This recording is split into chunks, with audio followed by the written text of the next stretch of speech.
Dr. Stern, thank you so much for coming today and sharing this with us. Thank you for having me. It's all So, yours. hello everybody, good afternoon. Today I'm going to be talking about a subject that worries everyone, regardless of age or gender, and that's when the brain becomes ill because of dementia and related conditions. And you all know the brain is a truly amazing organ. It's the brain that lets us speak and move and see and remember and feel emotions and make decisions. And in a normal, healthy brain, there are billions of cells called neurons that constantly communicate with each other. And these messages are received as electrical charges that travel down the neuron. And when this transmission is healthy, the brain functions as it's supposed to. But Alzheimer's disease and other dementias disrupt this interplay between the neurons. So the first thing I want to make sure everybody knows is, after going over this agenda, just look and see what we're going to be covering. And this is everything to the end. But the first thing to keep in mind is that dementia is not a normal part of the aging process. So when people say things like, oh, what can you expect? I'm getting older. That's absolutely categorically the wrong attitude to have, because dementia is not a normal part of aging. So what is dementia? Well, dementia is not a disease. It's actually a collection of symptoms that result from damage to the brain. And these symptoms can be caused by a number of conditions. One of them is vascular dementia, which is caused by either a series of small strokes or changes in the brain's blood supply, probably closely related to poorly controlled high blood pressure. There's also conditions like Lewy body dementia, which is similar to Alzheimer's in some ways, but also includes periods of alertness and drowsiness with fluctuating levels of confusion, may have visual hallucinations, and involves people becoming slower in their physical movements. But Alzheimer's and vascular dementia are two of the most common ones, which is why I mentioned them. To put it graphically, you can see that about 70% of dementias are of the Alzheimer's type, with about 17% vascular dementias, and then all the other causes making up about 13%. So some conditions that are associated with dementia are temporary and reversible, which means that people seem to be dementing, but they're actually not. But they can be serious, and they should be evaluated and treated by a doctor as soon as possible. There are things like medication side effects. Those are usually temporary, and if there are side effects, this is something that people need to discuss with a doctor ASAP. Chronic alcoholism causes damage that's permanent. People can have tumors or brain infections. Infections are often not permanent. Tumors may cause permanent damage, or blood clots in the brain that most people associate with things like stroke. Vitamin B12 deficiency often masquerades as dementia. And when you give back the vitamin B12, the dementia disappears, which is pretty interesting. And then there are certain thyroid, kidney, and liver disorders that also are associated with dementia. So in general, the symptoms of dementia can include difficulties with certain tasks. Early symptoms of dementia are often mild, and they may get worse only very gradually. This means that a person with dementia and those around them may not notice the signs or may not take them seriously for quite a while. Also, a lot of people with dementia sometimes don't recognize at all that they have symptoms. Emotional problems such as stress or anxiety or depression can make a person more forgetful and can be mistaken for dementia, even though they're not truly dementing. Someone who has recently retired or someone who's coping with the death of a spouse may feel sad or lonely or worried or bored. And when they're trying to deal with these kinds of life changes, some people end up being confused or forgetful. So emotional problems can be eased very often if there are supportive family or friends, but some of these feelings last for a long time, and it's important to get help from either a doctor or some kind of mental health counselor. A key thing to remember is that dementia is progressive. That means that a person's brain will become more and more damaged and will work less well over time. and the symptoms will tend to change and become more severe. And these can be changes in personality. These can be low attention span, whereas people used to be able to follow a television program, they can't, or a conversation. There are many symptoms that define dementia. Just in general, when to get help, when should you or a loved one or an acquaintance seek help? Well, people who are struggling to remember recent events, even though they're very, very good at remembering things from the past, that might indicate a reason to get evaluated. If they find it hard to follow conversations or programs on television, as I said, sometimes people totally lose the thread of a conversation, and that's just because they're distracted. Other times they really just can't follow. Same thing with television or following movies. People who forget the names of friends, that's people who they know well, or family members, or even everyday objects, that might mean something. People who can't recall things that they've seen or heard or read, and of course, difficulty making decisions. And this is often people who've had no trouble making decisions in the past. If you notice that you're repeating yourself or you're losing the thread of what you're saying, that may be worth evaluating. Problems with thinking and reasoning. Reasoning does not come automatically when people are suffering from dementia. If you feel anxious or depressed or angry about being forgetful, people get very kind of defensive about their forgetfulness. And finally, if people are commenting on the fact that you seem to be forgetting, or somebody you are dealing with seems to be forgetting, that forgetfulness that elicits comments from other people may be worth evaluating. So that's just some general comments. I'm going to switch now to Alzheimer's disease, and just the name of Alzheimer's is often enough to strike fear in our hearts. This is a quote from Jeffrey Kluger, who was at Time magazine, who said, "Suffering is always hard to quantify, especially when the pain is caused by as cruel a disease as Alzheimer's. Most illnesses attack the body. Alzheimer's destroys the mind." So about 5.8 million, or 1 in 10 Americans over the age of 65 have Alzheimer's disease, and another 200,000 under the age of 65 are thought to have what's called younger onset Alzheimer's.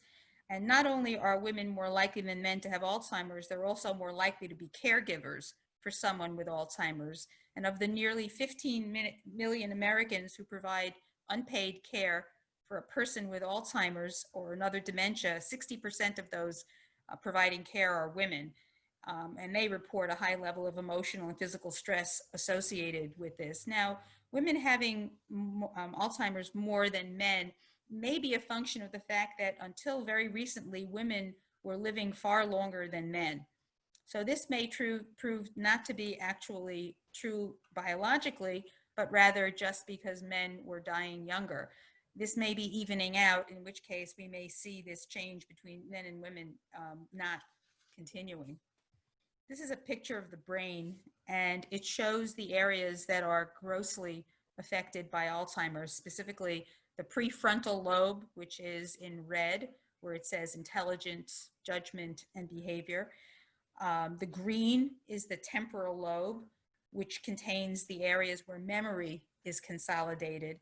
And the purple area is the region known as Wernicke's area, which is associated with processing of words. So what is Alzheimer's disease? Well, it's an irreversible progressive brain disease that slowly destroys memory and thinking skills, and eventually even the ability to carry out the simplest tasks of daily living. And as I said, Alzheimer's disease is the most common cause of dementia among older people. And in most people with Alzheimer's, the symptoms first appear after age 60. Just to give you some background about Alzheimer's disease, the disease is named after, yes, a doctor, Dr. Alois Alzheimer. In 1906, he had a patient, and he noticed that this patient was very unusual. She had problems that were peculiar, and he'd never really seen anything like it before. So he decided that he needed to get a hold of her brain after she passed away, which he did. And he examined it and found many abnormal clumps, now called amyloid plaques, and tangled bundles of fibers that are now called neurofibrillary tangles. And these plaques and tangles in the brain are two of the main features of Alzheimer's disease. And the third, of course, is the loss of connection between nerve cells. Those are the neurons I mentioned before in the brain. So this is some pictures. You see on the left Alzheimer's cells, and plaques and tangles, as I said, are two of the main features of Alzheimer's. And plaques are abnormal clusters of a protein called beta amyloid, and these protein fragments build up between the nerve cells or the neurons. And neurofibrillary tangles are the damaged remains of various structures in the neurons. And these contain a form of a protein called tau, which in its normal version helps maintain healthy neurons. And you can easily see the difference in these pictures between the affected cells and the healthy cells. The healthy cells kind of look like roots that are all spreading out because these are communicating with each other. And you see in the Alzheimer's cells, this area of communication is basically destroyed. So what happens to the brain in Alzheimer's? Well, we still don't know exactly how the Alzheimer's disease process begins, but it seems likely that the problem starts, a decade or more before something becomes evident. During that preclinical stage of Alzheimer's disease, people are usually free of symptoms, but there are changes that are taking place in the brain. Abnormal deposits of proteins that are forming amyloid plaques and those tau tangles throughout the brain, and those once healthy neurons begin to work less efficiently. And over time, those neurons lose the ability to function and communicate with each other, and eventually they die. So before long, the damage spreads to the nearby structures in the brain called the hippocampus, and we'll talk more about that in a moment. And as more neurons die, affected brain regions begin to shrink. And by the final stages of Alzheimer's, change is widespread, brain tissue has shrunk significantly, and the damage is there. So what are the risk factors for Alzheimer's? Well, the greatest known risk factor is advancing age, which is something that most of us are aware of. It's considered a disease of the elderly, and as I said before, in rare cases, younger folks may also develop the disease, but it really is considered a disease of people who are older than age 65. Genes do increase the likelihood of developing a disease, but they don't guarantee it will happen. And that's what people often don't understand about genetics, is that it's there, but it may not guarantee it happening. And so far, scientists have identified several genes that are implicated as risks for Alzheimer's disease. The risk gene with the strongest influence is called apolipoprotein E4. And scientists say that this may be a factor in about 20 to 25% of Alzheimer's cases. ApoE4 is one of 3 common forms of this gene. The other ones are 2 and 3. Everyone inherits a copy of some form of this gene from each parent, and those who inherit the E4 from one parent have an increased risk of Alzheimer's. There are other risk factors that contribute to raising the risk for Alzheimer's. Head trauma, for example, there may be a strong link between a serious head injury and future risk of Alzheimer's, especially when the trauma occurs repeatedly or involves a loss of consciousness. So that's why certain sports may be dangerous. It's also important, of course, to buckle your seatbelt. If you're in a motor vehicle, you don't need your head coming into contact with anything. I also like to point out that falls are the leading cause of fatal and non-fatal injuries in older adults, and that 1/3 of adults over age 65 fall every year. And falls in which your head is injured may later affect the brain's ability to function normally, and people can experience unconsciousness and confusion and other symptoms right after they fall, but some of this may continue. We know that engaging in regular physical activity can help reduce risk of falling and help with balance. So in your homes, you should always put objects out of the way that may increase the risk of tripping and falling.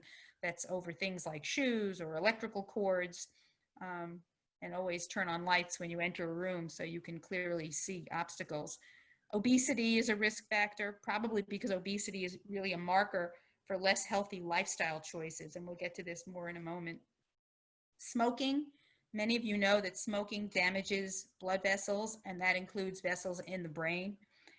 Down syndrome and Down syndrome in a first-degree relative is also a risk. And Down syndrome is really interesting because people who have Downs have an abnormality that seems to be associated with developing a clinical syndrome that looks very similar to Alzheimer's disease, except these present in people who are much younger. These are Down syndrome people in their 40s or early 50s. And so a lot of study is being done to try to figure out what is it about having that extra chromosome 21 that seems to make these folks more at risk. And then there's family history, people who have a parent, a brother, a sister, or another relative with Alzheimer's are more likely to develop the disease. And the risk, of course, increases if more than one family member has the illness. So when disease tends to run in families, either genetics or environmental factors or both may be playing a role. And there are some additional risk factors. Depression is greatly associated with Alzheimer's and vascular dementia. There was a study published in the British Journal of Psychiatry. It followed 50,000 older adults over about 5 years and found that depressed older adults, and in this study, older meant over the age of 50, were more than 65% more likely to develop Alzheimer's than people without depression. And they couldn't quite clarify what the mechanism was, but perhaps it's because people with depression produce very high levels of the hormone cortisol, which has an adverse effect on the hippocampus. And that's an area of the brain that we're going to talk about in a few slides. 31 out of every 50 seniors with a history of depression may eventually be diagnosed with Alzheimer's disease. So one of the researchers from this study said that depression is toxic to the brain. And other evidence has suggested that depression is associated with chronic inflammation, and that this inflammation damages blood vessels, as we know in cardiology, and that leads to the deterioration of these neural networks in the brain. We don't know for sure, but the answer is, of course, if somebody has depression, or they think they might have depression, or you think somebody you know or love has depression, they should seek care because that does impact on the likelihood of developing Alzheimer's. You get care, it reduces the risk. Elevated levels of homocysteine. Homocysteine seems to be a strong independent risk factor for dementia and Alzheimer's disease. For those of you who don't remember, high school chemistries, the homocysteine is an amino acid, one of the building blocks of life.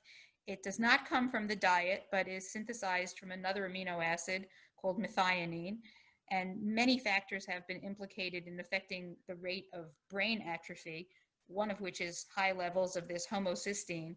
So deficiencies in vitamin B12, folic acid, vitamin B6 are associated with raised homocysteine levels. So you begin to see how all these things go together. If you have good nutrition and adequate vitamins, you are less likely to have raised homocysteine levels. Poor diet, poor lifestyle, especially smoking, high coffee and alcohol intake, certain prescription drugs, diabetes, rheumatoid arthritis, bad thyroid function, these things all have an impact. People who have high homocysteine levels normally have damage to the arteries, and one mechanism by which they think this damage is caused is because there's an interference in the way that cells use oxygen, which results in a buildup of lots of free radicals. So those of you who've heard of antioxidants, those are the materials that take care of these free radicals, but somehow there's a problem when you have too much homocysteine. Heart-head connection, growing evidence links brain health to heart health. Your brain is nourished by an amazingly rich network of blood vessels. So every time your heart beats, about 20 to 25% of your blood goes to your head, where your brain uses at least 20% of the food and oxygen that your blood carries. So the risk of developing Alzheimer's or vascular dementia appears to be increased in many conditions that damage the heart or the blood vessels. So these include, as I said before, high blood pressure, also heart disease, stroke, diabetes, high cholesterol, smoking. All of these are risk factors. And I'd also like to mention lack of sleep, because not getting enough sleep due to conditions such as insomnia or sleep apnea may result in problems with memory and thinking as well. So how do we diagnose Alzheimer's? Well, there are no tests to confirm Alzheimer's per se. It's actually a diagnosis of exclusion. And what does that mean? Well, a lot of tests are carried out. These can be neurological exams. These are tests of the nervous system, mental status, the cranial nerves, how your motor system works, how your senses work, reflexes, coordination, gait, psychological, mental status testing, sometimes CT scans and MRI scans, EEGs, which are electroencephalograms, and they consistently show certain kinds of wave activity in dementia of the Alzheimer's type. They do blood tests and urine tests.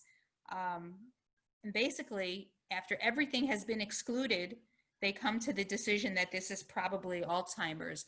There would be a way to diagnose it by doing a brain biopsy, but we do not do brain biopsies on living brain tissue. So that's why we usually find out for sure either by autopsy or by this diagnosis of exclusion. How long can a person live with Alzheimer's? Well, it's a slow disease. It usually progresses in 3 major stages. There's this early stage when there's no symptoms. There's a middle stage where there's some mild cognitive impairment, and then a final stage of true Alzheimer's dementia with everything that entails. And the time from diagnosis to end of life varies. Depending on when it's diagnosed, it can be as little as 3 to 4 years if a person is older than 80 when diagnosed, to as long as 10 or more years if the person is younger. And treating Alzheimer's has been a challenge. There have been medications that have been approved to reduce the symptoms of Alzheimer's. These include things like cholinesterase inhibitors, which have been shown to produce small improvements in memory and general ability to function for some people. For example, a person may be able to remember friends' names better or be able to dress himself or herself with less difficulty, but doesn't work consistently in all people with Alzheimer's. But they're helpful for some people, and they may be a reasonable option for people who understand, what the risks are. There's always risks to medication and the benefits. And as the disease progresses, the medicines may eventually stop working. And then there's lifestyle management. What can you do to help people who have been diagnosed? Well, first of all, creating an environment where a person can get the care that they need. And whether that's at home, in their homes, or in institutionalized care, either way, it's an environment where the person can be cared for. The idea is to keep quality of life high. And quality of life means that people continue to participate in activities of life as much as possible. Keeping safe is a key consideration because people with Alzheimer's, their judgment begins to go, and they may do things like wander away or turn on a stove or an oven. So keeping safe is really key. A lot of people who have Alzheimer's get very, very frustrated, or they may exhibit what's kind of termed uncontrollable behavior. And that's based on the frustration that many of them are feeling when they can't do the things they want to do. So helping people learn to deal with that frustration is key. People with Alzheimer's do very well in a predictable, calm, quiet environment. Not a lot of changes, not a lot of noise. People often forget that people with Alzheimer's may need to have their eyes checked and get their glasses updated or get hearing aids. Just because they have Alzheimer's doesn't mean that you should forget about things like vision and hearing.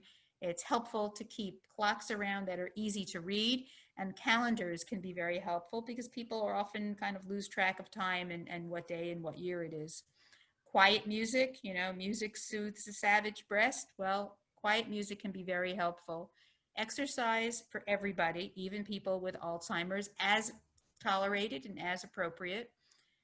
And the biggest thing, I think, is encouraging family and friends to visit. Many times when people get diagnosed, people stop visiting because they say, well, they don't remember me anyway, so it really doesn't matter if I come. And people get isolated and cut off, and that's very, very sad.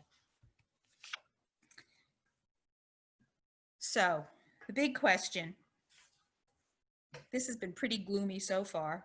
Now some useful advice. How do you reduce the risk of Alzheimer's? Getting active is key. A recent study out of UCLA showed that men and women age 65 and older who were more active have about a 50% reduced risk of developing Alzheimer's. What is active? At least 30 minutes a day, 5 days a week of moderate intensity aerobic exercise. And that can be just plain old walking. Walking is wonderful exercise, and people often don't appreciate how great it is, and it's easier on the bones and joints for those who can do it. 150 minutes over the course of a week is what's recommended, and you can divide it up any way you want. Many people do very well with strength training that keeps the muscles intact and also helps with balance. Why exercise? Well, as I said, there are lower rates of Alzheimer's and other neurodegenerative diseases in people who exercise.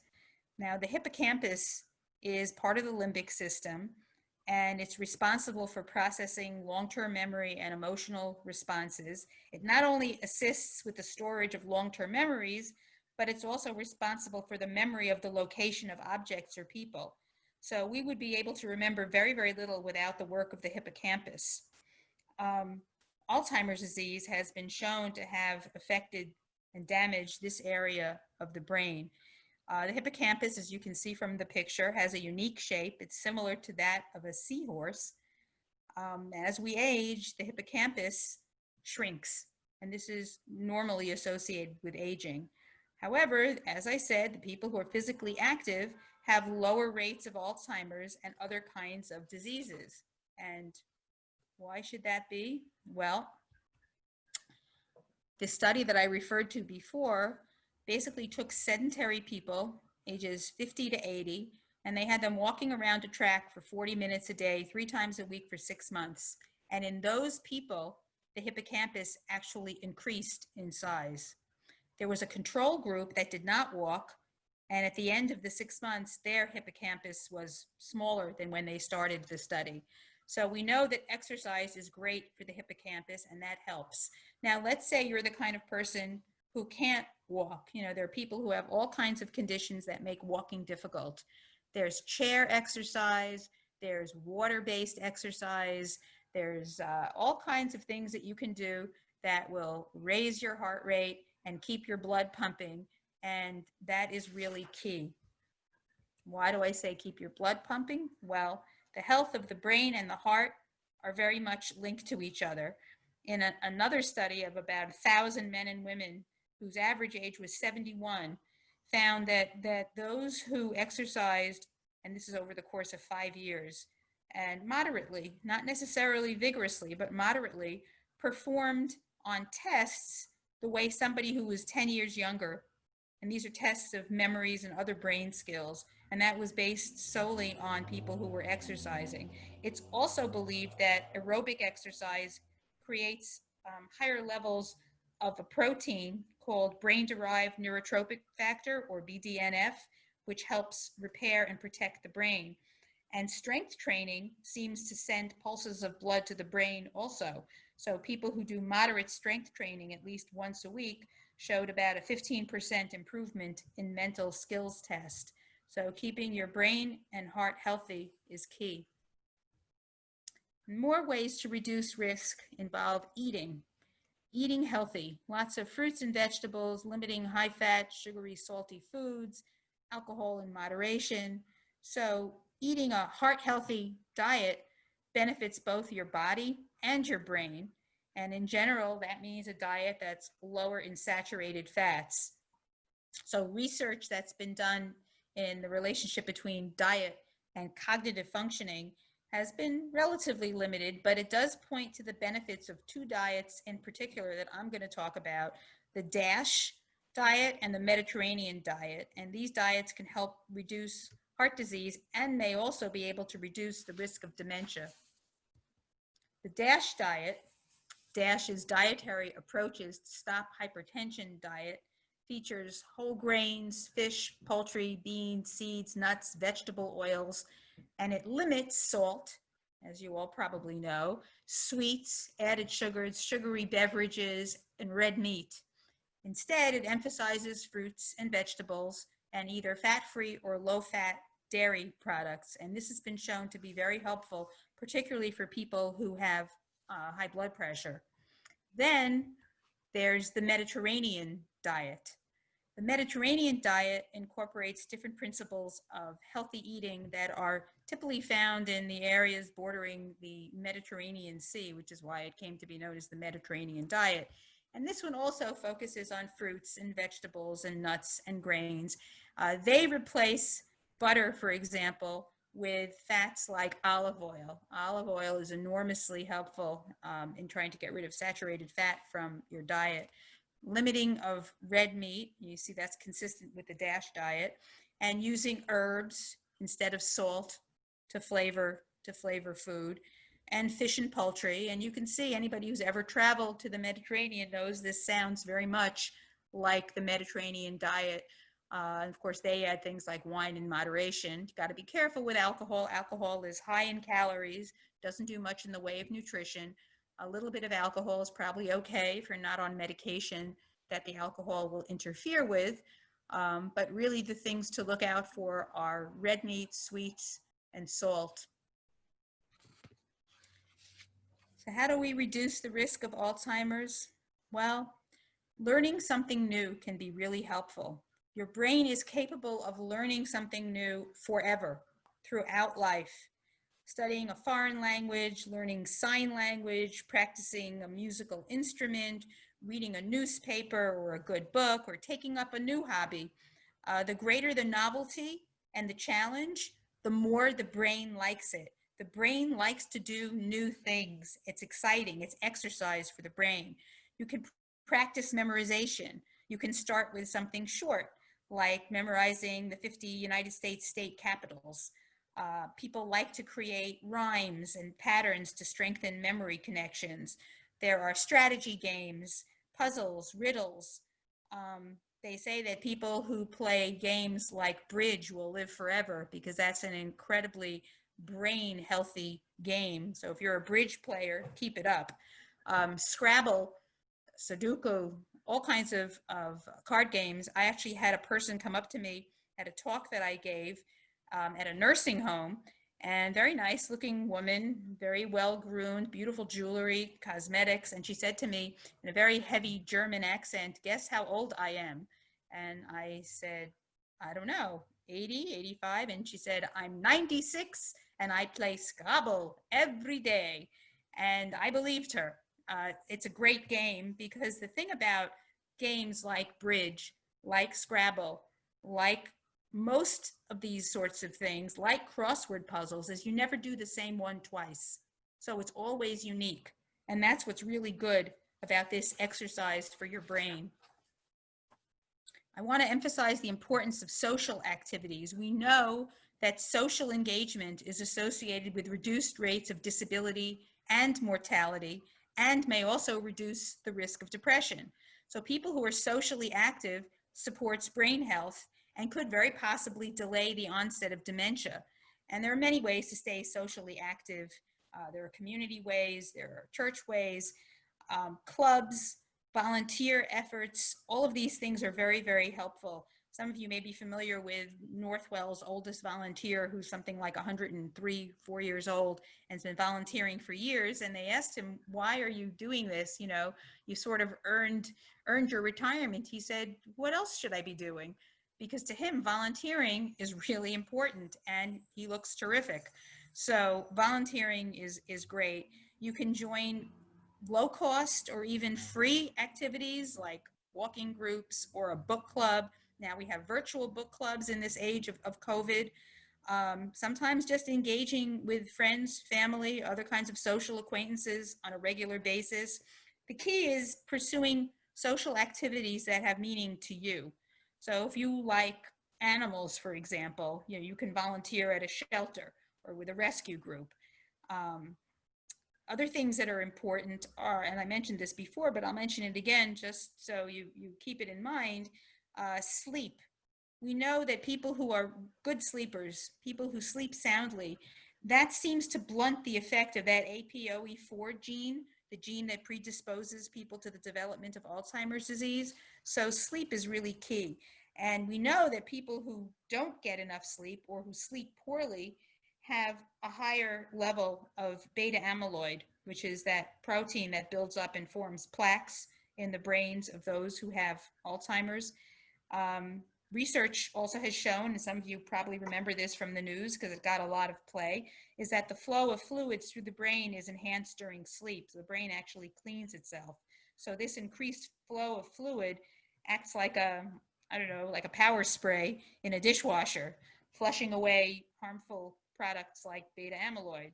So if you don't sleep enough, this cleansing effect is lessened. So sleep is really key. Practicing the 5 W's, that's kind of an admonition to observe and report like a crime detective, you know, who, what, where, when, why. That's a list of whatever you're doing every day. You capture these details, it keeps your neurons kind of firing, who, what, where, when, why. And of course, you can always add how if you want to, but that's not one of the W's. Follow the road less traveled. That means varying your habits. And varying your habits creates new brain pathways. So if you always take a right turn to go somewhere, take a left turn and go another way. If you always drive a certain way, take a different route. One of the things that the brain really enjoys is getting lost. We don't like to get lost. Everybody uses GPS and nobody likes to get lost, but the brain enjoys getting lost because it has to think of where to go. Now remember, this is America. We have gas stations, we have signage. You can't fall off the edge of the earth. Getting lost is a wonderful activity if you have time. Just take a wrong turn and see where you end up. There's recommendations that you should eat with your non-dominant hand. So I'm left-handed. Occasionally eat with your right hand. If you're right-handed, eat with your left hand. It just creates new pathways. And so varying your habits is always a good recommendation. So how do we reduce that risk of Alzheimer's? Well, watching your blood pressure and your cholesterol, have them checked regularly. I'm sure I don't have to remind you that blood pressure should ideally be less than 120/80. We call high blood pressure the silent killer because there really are no reliable symptoms, and people have been known to walk around with dangerously high levels of blood pressure without knowing about it until disaster strikes. So don't become a statistic. Know your blood pressure levels, and if you're diagnosed with high blood pressure and prescribed medication, take it as prescribed. I once had a patient whose blood pressure was always elevated every time he came to see me, and I was not seeing him as a primary care physician, and I kept asking him whether his physician was aware of this high blood pressure despite being on medication, and he always assured me that he was taking his meds and the doctor was aware. Finally, I asked him, you know, tell me the truth. Are you really taking the medication? He said, yes. Whenever my pressure is high, I take it. And I groaned and I told him that blood pressure medications are not like Tums. You don't take it when you think you have symptoms like you do for heartburn. I said, how do you know when it's high? And he put his fingers to his forehead and he said, I feel it. And well, I told him that that was not a reliable way to judge blood pressure. And I asked him to take the medication as it had been described, which was once daily. And the next time I saw him, his blood pressure was under control. So really can't overestimate the importance of keeping blood pressure where it should be. A healthy weight is the weight at which you can be reasonably cardiovascularly fit. And while obesity is definitely a no-no, it's also bad to be thin and unfit. So many people believe that because they're thin, they don't have to exercise. And this is a dangerous fallacy. And research suggests that combining good nutrition with mental, social, and physical activities may have a greater benefit in improving and in maintaining brain health than any single activity alone. I've said before that smoking has a particularly bad effect on the blood vessels, including those of the brain, and there's nothing good I can say about smoking. It is, of course, best never to start, but it's vitally important to stop as soon as possible if you do smoke. So in summary, you got to exercise, You should study something new always throughout life. Don't smoke. Take care of your heart. Avoid brain injuries by always wearing a helmet for contact sports or bike riding and trying to fall-proof your environment. Eat a healthy and balanced diet. Watch your mental health. Treat depression. Challenge your mind. Engage in social activities and get enough sleep. So take care of yourself and your brain just might follow you.